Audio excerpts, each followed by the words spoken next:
We're joined by the Vice Chairman of the full committee. Senator Murray is recognized. Thank you very much, Mr. Chairman.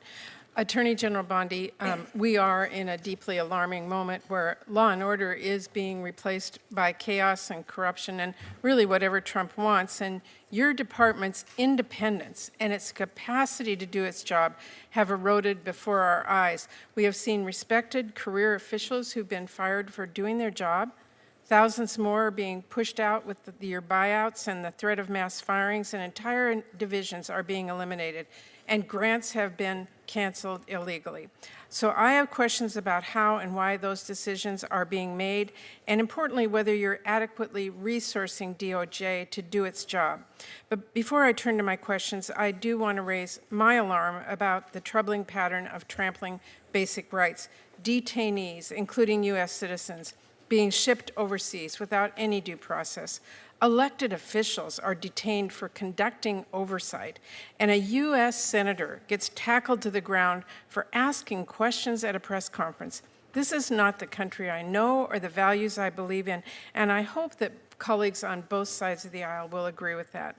Now, to the questions. Yesterday, and I know that Senator Van Hollen raised this issue, a former DOJ attorney filed a protected whistleblower complaint accusing Deputy AG Pam Bondi and senior DOJ leadership of defying court orders, including through, quote, lack of candor, deliberate delay, and disinformation, unquote.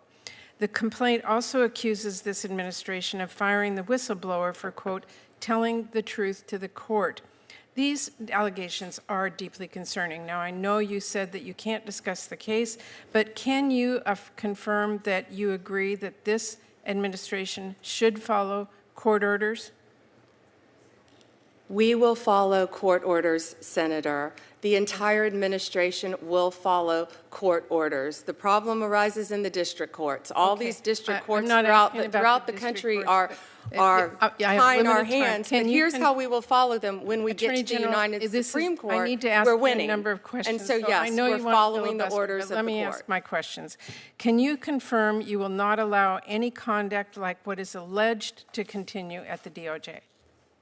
I'm not going to talk about anything that's alleged. What I will talk about with you, hold on, you asked me a question and I get to answer it. What you asked me, alleged conduct that's part of a pending whistleblower lawsuit that was filed on the eve prior to Pam Bondi's hearing today. I'm not asking about that suspicious. Case Hold on, let me keep going. Attorney I would General run Bondi, through a wall for my Pam Bondi and Todd Blanche. Like to continue with my questions. I have very limited time.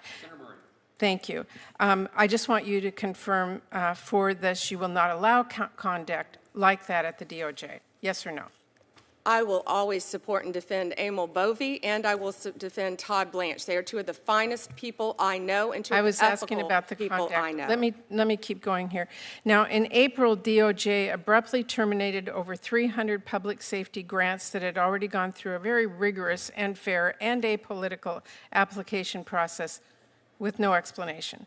This is funding to investigate and prosecute drug trafficking, to support foster care kids who experienced abuse or neglect, to expand access to forensic exams to prosecute violent crimes like sexual assault. These really senseless cancellations have already forced public safety organizations to cut employees and services. So I want to ask you, when you cut off the community-based violence intervention and prevention initiative funding, were you aware it is used to prevent and reduce violent crime?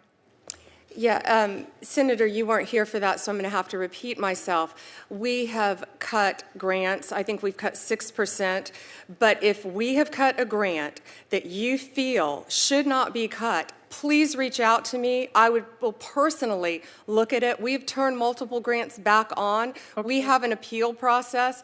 But if you want to come to me directly, I would be happy to sit down with you and look at that and help you. I'm happy. I appreciate Again, we're doing everything we can. Okay, but let me just ask you, when you cut off the expanding access to sexual assault forensic examination grant, were you aware that that grant helps our authorities prosecute rape and sexual assault?